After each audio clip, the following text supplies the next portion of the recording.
자,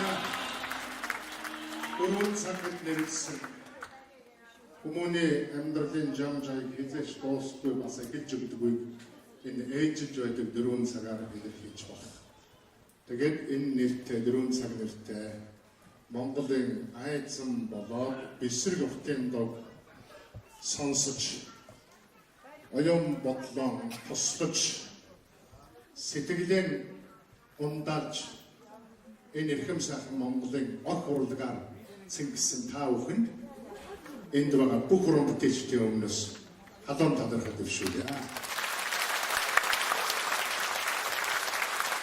Надаа том цэнгүүн юмны дараа болоод уран бүтээлчид та нараас алга ашиглалт хиймэр хүсдэг. Энэ удаа бол уртын дууны нэг шиг ингээд та нарт одоо халуун талархал дэвшүүлж байгаа юм аа.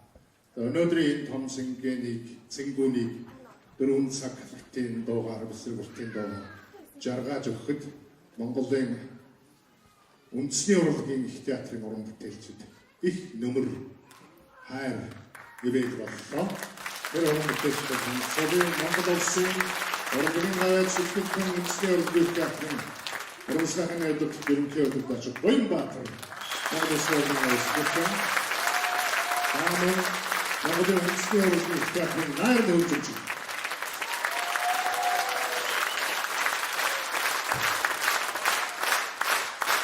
манай Монголын экстенцээс боловсон уртын дог бие хоолойдоо тэжла залуу уртын дочд. За бүгдээ орчихсон гэдэг. Орчихсон. За ийм сайхан уртын дочдоор батлыг багштай өнөөдөр инкватортын дочдын тоглолтод айдооны төлөв өргөлөө мөн үндэсний урлагийн их театрын бүжигчид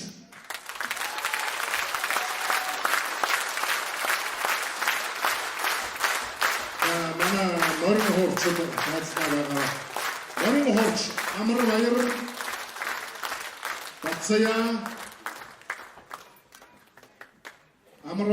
бацая жигжид орж шин цаггээний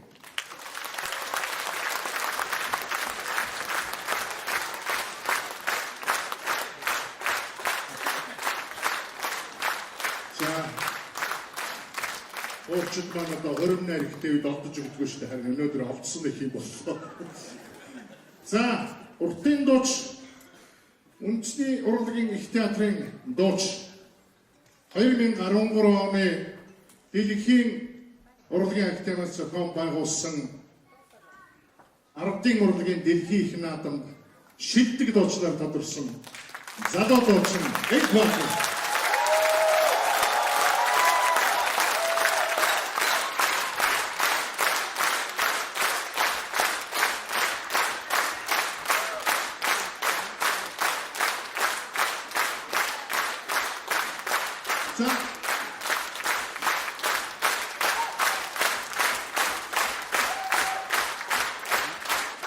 Тэгээд богино хугацаанд энэ том хэмжээний цэнгүүнийг хийлээ. Бид нар сургуулиуд одоо энэ төр бол Энкватор одоо надад хамаагүй яваа даалгаад орхисон. Тэгээд бид яг өнөөдөр хараад сайхан санагдаж байна надад. Ер нь Энкваторыг дуулж байхад миний одоо ансаг норхгүй байдаг багш байдгүй. Тэр олон өнгийг, доод өнгийг, дээд өнгийг ямар цэвэрхэн авдаг. Тэгээд уртын дууны сүнсийг мэдэрч дуулаад байгаа ийм дуучин бол одоо өнөөдөр Энкватор. Мөнөөс мөн олон уртын дуучид ядарсан байдаг. Ямар хавгаа, дөрвтөө ухаа, нэгтэйгээс норог болтгоо гэдэг манайхан бүгд мэднэ. Тэгэхээр 21-р зуунд Энкватор гэдэг ийм тод сод уртын дуучин байгаа юм шүү, байдгийн шүү, байх юм шүү гэдгийг одоо урд үеийнсэн аван хайлаад ингэ явж байгаа. Бүгд болоод өнөөдөр манай Энкватор Арангаамгийн хотын сумын одоо яг байна. Таван хамт болсон Бодрмаа хотын дуучин байна. Дуучин Бодрмаа түрүүн дөнгө дуулдаг тэр охин бол Бодрмаа гэж дуучин оюутан гэдэг энэ Арангаа нутгийн хөгтүүд юм байна лээ. За ингээд өнөөдөр Энкваторын 4 цаг айдсан буюу бэсрэг уртын дооны зэнгүү ингээд энэ хүрээд жаргаж байна.